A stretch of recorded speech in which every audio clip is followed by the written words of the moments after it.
Ya,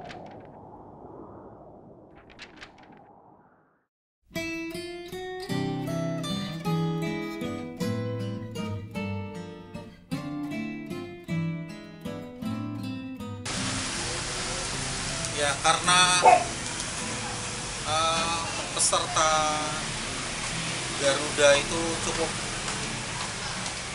memiliki daya saing yang sangat signifikan, dan kebetulan wacana pameran kali ini adalah Garuda Journey. Pada akhirnya memerlukan sebuah kuratorial yang harus dilalui dengan cara satu persatu, dan kapasitas saya sebagai kurator di dalam acara ini adalah bagaimana memilah bagian-bagian karya seni rupa, khususnya adalah lukisan, yaitu dengan cara menilai tentang makna, falsafah dan simboliknya yang terdapat di dalam tiap-tiap sebuah karya lukisan. Oleh karena itu perlu dicermati bahwa sebuah karya lukisan itu dapat kita lihat salah satunya adalah bagaimana korelasi terhadap perupanya dengan makna yang ditimbulkan oleh sebuah wacana Garuda Pancasila tersebut. Nah, pada akhirnya saya mengambil kesimpulan bahwa pameran kali ini adalah mengembangkan seluruh daya hayal para seniman yang merefleksikan sebuah sosok Garuda Pancasila di mata masyarakat yang diterapkan kepada masyarakat umum, bahwa Garuda Pancasila itu menurut versinya masing-masing. Seperti itu sih.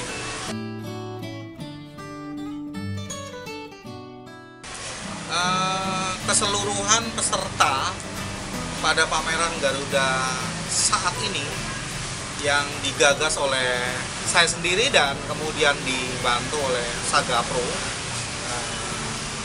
yaitu sebanyak 210 seniman, ya, atau lebih dari 215 lukisan yang harus dikuratori satu persatu.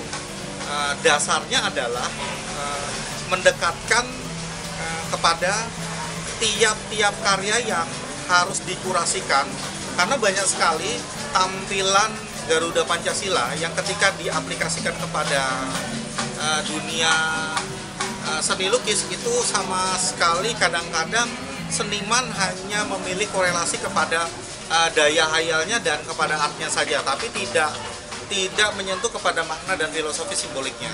Seperti itu.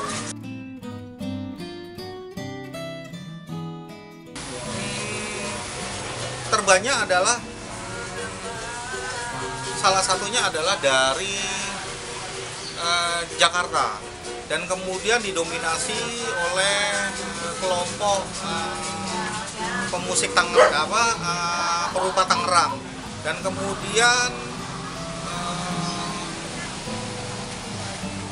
dari Yogyakarta dan Bandung, yang kesemuanya itu tergabung dalam perupa Garuda Journey.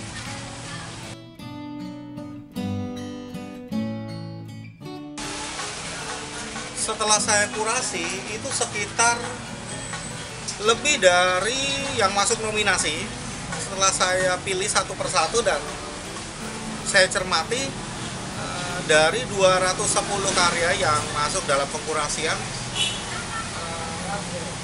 ada 85 karya yang siap pamer, dan jika masih ada beberapa karya yang tidak bisa dipasang, mungkin kita masih bisa menggunakan slide, karena beberapa karya lukis yang memang sebetulnya adalah cukup mumpuni dan tidak harus dipasang juga, tapi bisa dengan cara rolling slide. Seperti itu sih.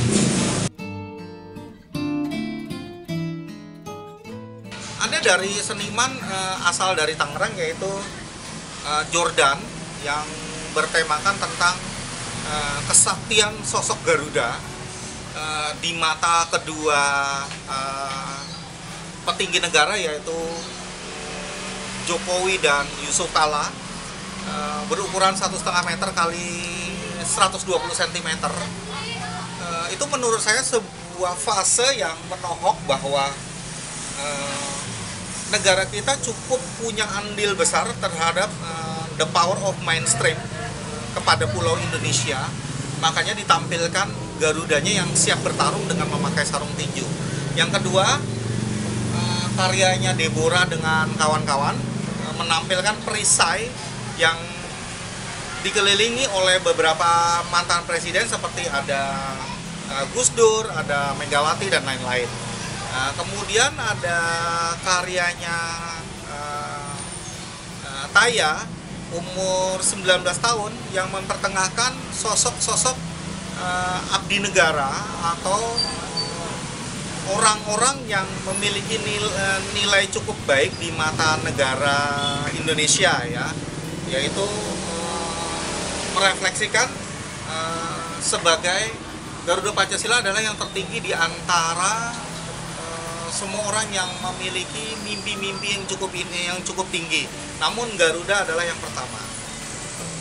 Dan masih banyak lagi sih sebetulnya.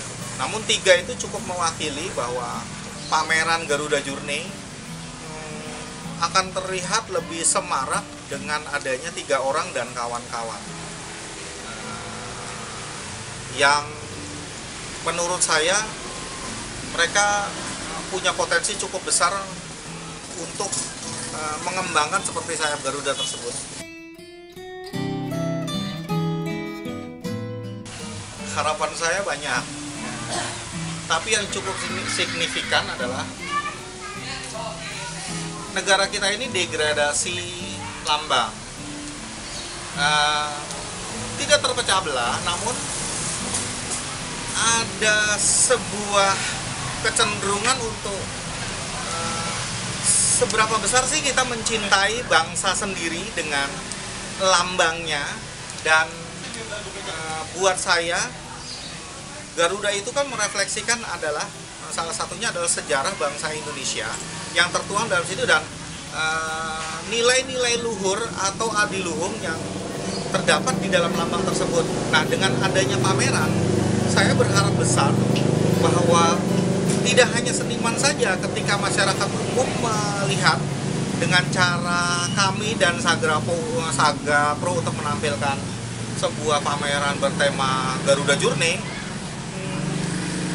masyarakat Indonesia akan semakin cinta terhadap lambang negaranya. Toh di dalam lambang negara itu banyak sekali kandungan nilai-nilai yang dapat kita pelajari, mulai dari filosofi sampai kepada refleksi kehidupan umat manusia dalam kehidupan sehari-harinya.